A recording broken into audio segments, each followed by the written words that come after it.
Yo, it's Guido coming at you with the Tactics Talk. Welcome back and thanks for tuning in. Who do we have? A new submission, a new submitter. It's Rullee666. That's kind of scary. 666. Is it Rule or Rullee? Rullee. I don't know. He's from the EU. So we'll call him Rule and 666. We'll just call him Rule. He is in a Centurion 7-1. He's a Tier 9 British medium tank. Did you know that the Centurion 7/1 is slower than an IS-7? It is. I have proof. We're going to find out. Hey, he sent this in and said, I played this game yesterday and it's the most damage I've ever done in a Centurion 7/1 over the course of about 150 or so games. And I feel like I can't do any better. Challenge accepted. Let's take a look and see if we can help Rule. Maybe find a couple spots where he could have got a couple more shots in it. Turns out to be a really good game. So finding improvements in good games is often not that easy, and sometimes it's very small things. So let's take a look at that. He is bottom tier, but it's only a 2-tier battle. It's a 5-10, couple artillery, loaded into Overlord, and he chose not to go to the beach. Congratulations, you have made the correct choice right off the bat. He's got quite a bit of help over here with him, which is a good thing. He's got a T10, a Conqueror, an IS-7, and a 103 hanging out in the back with an artillery. He's going to come up to this spot. Now, I will say one thing right off the bat. This tank has really good depression. I don't think I would sit here where they could easily see me come around the corner. I think I'd shift a little bit more to the right and put myself behind that bush, and maybe I get a shot before they even see me. So we're going to come up here. But this is a good spot as far as guys trying to cross here or being a little bit over-aggressive just driving around that corner. He's a relatively fast medium tank. Relatively. There's a lot of medium tanks that are faster. Even the IS-7 is faster. That's ridiculous, but it is. Still, though, he's pretty sure he got there before most everybody. And he's going to come into this little pit. All right, so let's talk about this right off the bat. The IS-7 goes, and I don't know if you were following him or you just went up into this hole yourself. I don't like this initial position. I like where you were back here. I think that provides you a lot more capability to come up behind these bushes and maybe get some shots on guys over here, especially because it's going to be much more difficult to come up on this ridge and shoot into there without taking aggro from him, an autoloader, and anyone else who would stack up there, and then the TD's way in the back. Back here, you have some opportunities to go back to that spot you were at to come up a little higher behind these bushes, maybe even behind these bushes, and shoot across into here. So I think that right off the bat, you've kind of limited your capability early on. If you had a huge push coming in and you'd already pushed their team back a little bit, then this is a great spot to come into. But right now with 2 artillery and the way they're stacking up along that road over there, you can see where the 103 is, the Foch 155. It's going to be very difficult for you to come up and get shots. So if you're saying, all right, I had a really great game, I did a lot of damage, where's one of the places where I could maybe get some more shots? Well, that's basically right here. You're kind of stuffed by the 54E1 lighting you, and you have really no capability to pop up and take some shots and use that great gun depression that's on the 7-1. And you may have snuck a shot or two more into the 155 and the rest of the guys stacked up there. Now, the other part of that is that it's a decent position if you've got people in there like you and an IS-7 and they don't push in and take it. If you were there alone, or maybe the IS-7 was alone and the T-54E1 had some friends, then maybe you get pushed, which is another reason why I don't really like this spot too much. However, let's take a look at what's going on the map, because there's a massive fight down on the beach for some unknown reason. I have no idea why people do that, but look how many of the enemy tanks have gone down there. They just kill off a 103 who, not only was he down on the beach, he was out in the flat part. I guess he was hiding behind one of the landing craft or something. I'm not really certain what the point of his positioning was, but look at that, an IS-7 and a T10, a Conqueror, a WZ. All right, so I've been yapping. I've done that on purpose. How long was that you rocked back and forth in that road without a shot? That was a long time. I will give you that it did influence the T-54E1 and kind of kept him from being aggressive himself, but it did keep your gun out of the game as far as shooting. So probably an opportunity there to get a few more shots. You're gonna you have to eat one, and that's another good example. You have to eat one to come up there and do that. The 103 pushes in.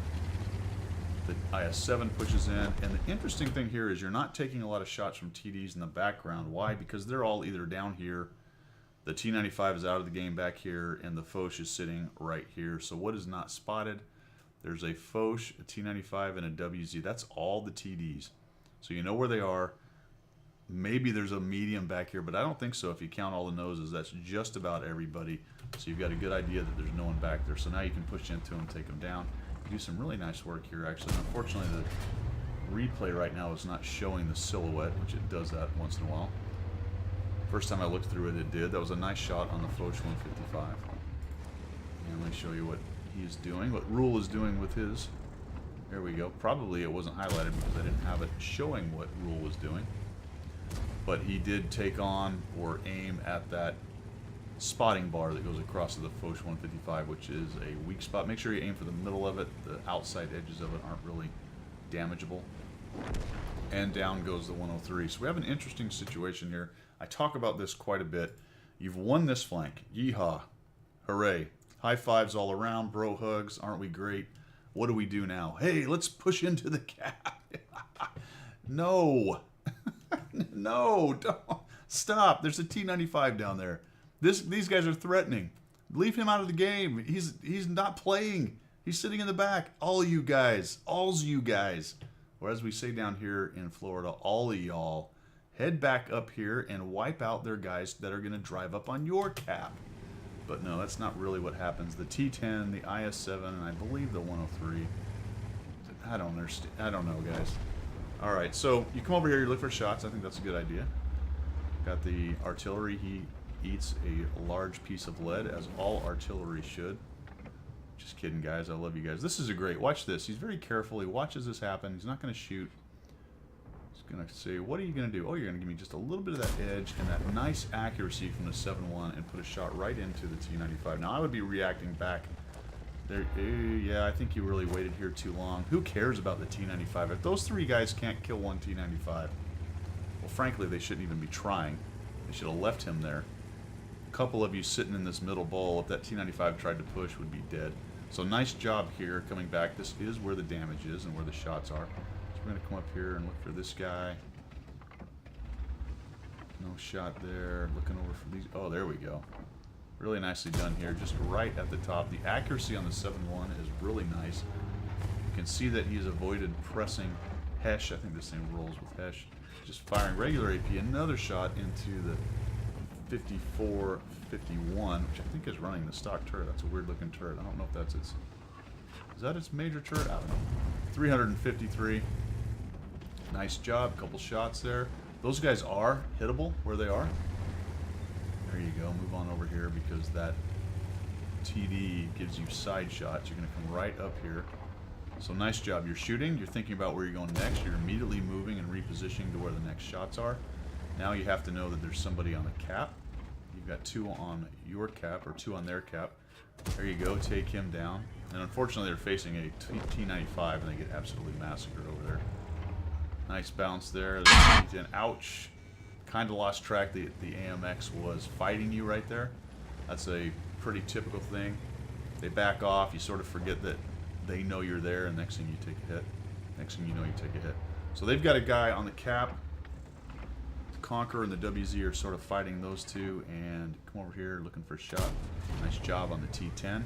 And right here, I think I would have been more aggressive about trying to get down in amongst those guys. The good news for your team, and I hate to say it, is that you have artillery because it can splash. So even though the IS-7 is attempting to hide and has all the cap points because you just hit the T10, it doesn't really matter because once that artillery reloads.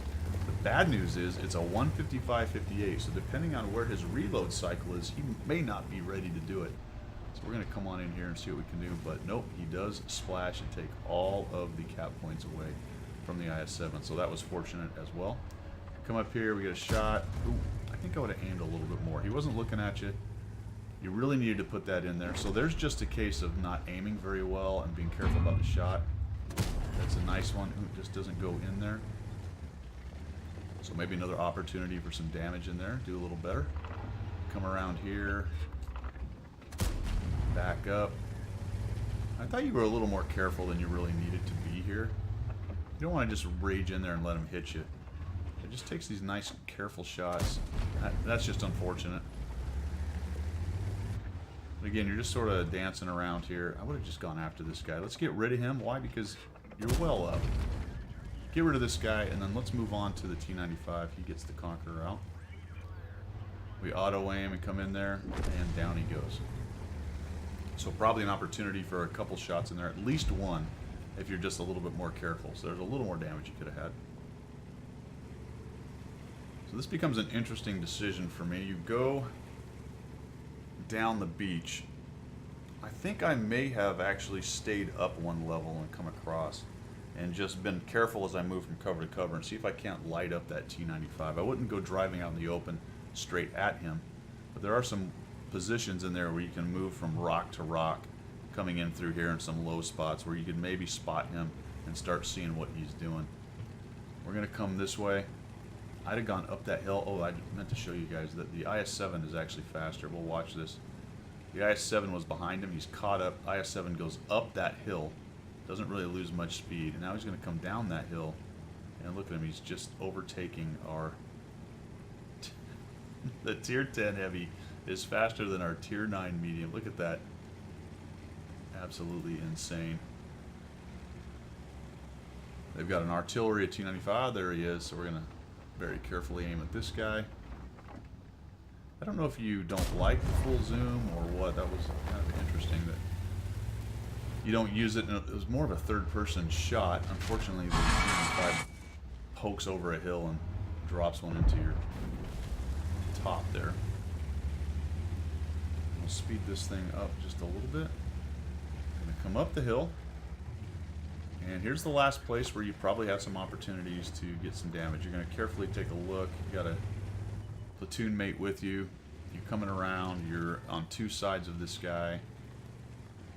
I think it was appropriate to wait for a minute, maybe see if you could sneak one in. And from there, I'd have just gone after him. Here comes the IS-7. So you've got the IS-7's about to crest. You got your buddy coming in from the other direction. What you have to watch out for as you come down here is allowing him to push you off. So I'd have gone low and over this way and started shooting him in the side. And if he tried to start turning, then back up right there and try to sneak up beside him. But as it is, we get a little bit goofed up here on the terrain. Probably trying to be a little more careful than we had to be there. And there's at least two shots, I think, in there that were missed that you could have had. We missed one because we got a weird angle. He tries to push you off. Good on him. Oop, I thought you were going off there. Not quite. I think we get one more shot in. There we go. We got the one more shot in. Then your buddy rams you and pushes you off. And you die. So nicely done. 4,770 damage. And I'll be honest with you, you said, hey, I don't think I could have done better. Well, it's kind of nitpicky stuff, and it's not 100%, but I really think you left at least two shots, maybe three or four, on the table on this one. If you take a look at it and try to do the exact right thing at the exact right moment. Overall, though, well played. These are all kind of nitpicky things, like I said.